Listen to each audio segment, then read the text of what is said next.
Vodafone idea में क्या fresh खरीदारी की जा सकती है, स्पेशली गिवन द फैक्ट क्योंकि दो खबरें हैं, आज इनके रिजल्ट्स आने वाले हैं। पिछला क्वार्टर रिजल्ट्स के लिहाज से देखें तो सर अच्छा था, एक उम्मीद बननी शुरू हुई थी कि नंबर्स इनके इंप्रूव होने शुरू हो गए हैं। पहली बात तो क्या वो कंटिन्यूटी रहेगी नहीं रहेगी, नतीजों में उसका एक positive rub off effect stock में देखने को मिलेगा अगर नतीजे अच्छे आते हैं। दूसरी बात सर, इन्होंने दो नए प्रीपेड प्लान्स लॉन्च किए हैं, एक 249 रुपीज़ का और दूसरा है 250 रुपीज़ का। और ये जो दोनों प्लान्स हैं ये अगर आप देखेंगे तो 28 दिन की वैलिडिटी के साथ लॉन्च किए गए हैं। इसमें आप देखेंगे तो आधा GB का जो डिफ़ॉल्ट डेटा है हर दिन आपको मिलेगा और 14 GB का जो लमसम डेटा है वो आप चुन सकते हैं। अगर आप प्लान खरीदते हैं ये वाले तो आधा GB का डेटा तो बाय डिफ़ॉल्ट आपको मिलेगा। अगर आप स्विच करना चाहते हैं या फिर ऑप्शन चूज़ करना चाहते हैं 14 GB वाले लमसम डेटा का, तो जिस दिन आप रिचार्ज करेंगे उसी दिन आपको ये विकल्प चुनना होगा। तो ये दो नए डेटा प्लान्स हैं जो कि वोडाफोन की ओर से जारी किए गए, लॉन्च किए गए हैं प्रीपेड बेसिस पर। दो खबरें हैं सर वोडाफोन आइडिया में, और स्टॉक अगर आप देखेंगे पिछले 1-1.5 महीने में 2 महीने में काफ़ी अच्छा खासा ऊपरी स्तरों से करेक्ट हो चुका है। इस करेक्शन के बाद अच्छे नतीजों की उम्मीद में 13 रुपये के नीचे क्या वोडाफोन आइडिया में फ्रेश पोजीशन बनाई जा सकती है?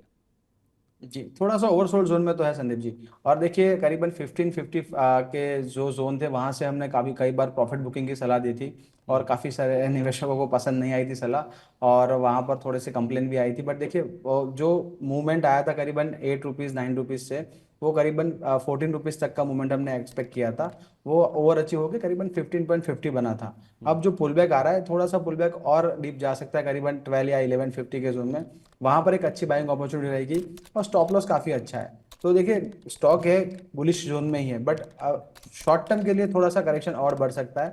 एक हालांकि एक पुल बैक आ सकता है कोई न्यूज की वजह से या फिर ओवरसोल्ड जोन से, बट 13.50 13.75 के जोन से वापस एक रिजेक्शन आ सकता है और स्टॉक अल्टीमेटली 12 के जोन में स्टेबल हो सकता है।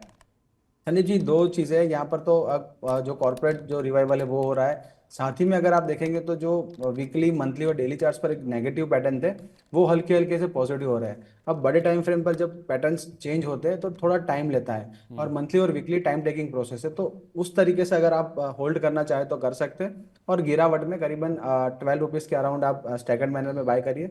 स्टॉप लॉस आपका रहेगा 9.80, और अल्टीमेटली टारगेट जो हमने बताए थे लॉन्ग टर्म के लिए करीबन 18 और 22, वो इंटैक्ट है, बट टाइम काफ़ी ले सकता है, उस हिसाब से आप पोजीशन करिए।